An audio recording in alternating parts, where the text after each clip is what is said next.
End of Fox street എന്ന് പറഞ്ഞ പടം കണ്ടു. ഞാനത് കഴിഞ്ഞ വീഡിയോയിൽ വിശ്വനാഥൻ സൺസിൻ്റെ വീഡിയോയിൽ ഞാൻ പറഞ്ഞിരുന്നു. It's not my kind of movie. എനിക്ക് ആ ടൈപ്പ് പടം ഇഷ്ടമല്ല. ആ പടങ്ങൾ ഇഷ്ടപ്പെടുന്ന കുറേ പേരുണ്ടാവും.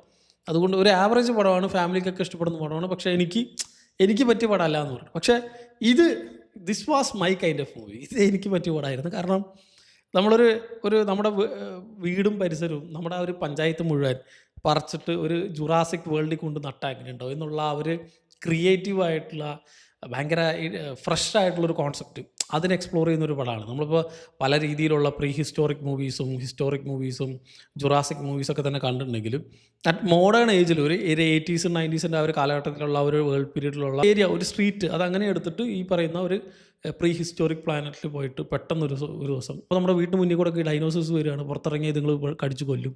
സോ എങ്ങനെയാണ് നമ്മൾ ആ ഒരു സ്ഥലത്ത് കിടന്ന് സർവൈവ് ചെയ്യുക എന്നുള്ളത് കാണിക്കുന്ന പടമാണ്. എനിക്ക് ആദ്യത്തെ ഒരു കുറച്ച് നേരമൊക്കെ ഇതിപ്പോൾ നമ്മൾ ട്രെയിലറിൽ കണ്ട സാധനം തന്നെ, അതുകൊണ്ട് വലിയ കാര്യമൊന്നുമില്ലാന്ന് തോന്നി. പക്ഷേ പിന്നെ പോകെ നല്ല ഇൻട്രസ്റ്റിംഗ് ആയിട്ട് നല്ല രീതിക്ക് സ്റ്റേജ് ചെയ്ത് നമ്മൾ അൺപ്രഡിക്റ്റബിൾ ആയിട്ടുള്ള കുറച്ച് സാധനങ്ങളൊക്കെ വെച്ച് നല്ല ഇൻട്രസ്റ്റിംഗ് ആയിട്ട് പോകുന്നുണ്ടായിരുന്നു പടം.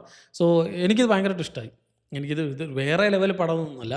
പക്ഷേ ആ പ്ലോട്ടിലെ പുതുമ കൊണ്ട് ഇനി എന്താവും എന്നുള്ള ഇതിൻ്റെ ആ ഒരു വേൾഡ് ബിൽഡിംഗ് സെറ്റപ്പൊക്കെ ഉണ്ടല്ലോ, ഇനി ഇത് വെച്ചിട്ട് ഇവർക്ക് ഇനിയും കുറേ പടങ്ങളൊക്കെ ഇറക്കാം എന്നുള്ള രീതിയിൽ കൊണ്ട് സെറ്റ് ചെയ്ത് വെച്ചിട്ടുള്ളതൊക്കെ നന്നായിട്ടുണ്ടായിരുന്നു.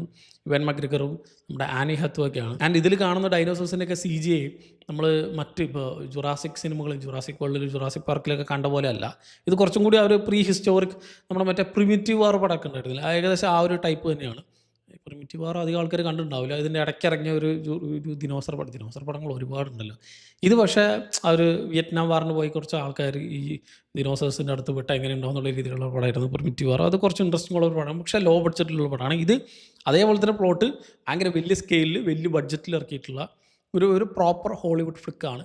സോ നമ്മൾ കാണുന്ന ഡിനോസേഴ്സിനൊക്കെ CGI കുറച്ച് അവിടെ ഇവിടെയൊക്കെ ആയിട്ട് നമുക്ക് അൺനാച്ചുറലായിട്ട് അവിടെ ഇവിടെയൊക്കെ ആയിട്ട് ഫീൽ ചെയ്യുമെങ്കിലും സ്റ്റേജിങ്ങും സെറ്റിങ്ങൊക്കെ സിമ്പിളായിട്ട് പറഞ്ഞാൽ നമ്മളിപ്പോൾ ഈ ദിനോസേഴ്സിന് ഓടി തോപ്പിക്കുക എന്ന് പറയില്ല, ആ സ്കീം ഈ പടത്തിലും ഉണ്ട്. അത് ഞാൻ പല പടങ്ങളിലും പറഞ്ഞിട്ടുണ്ട്.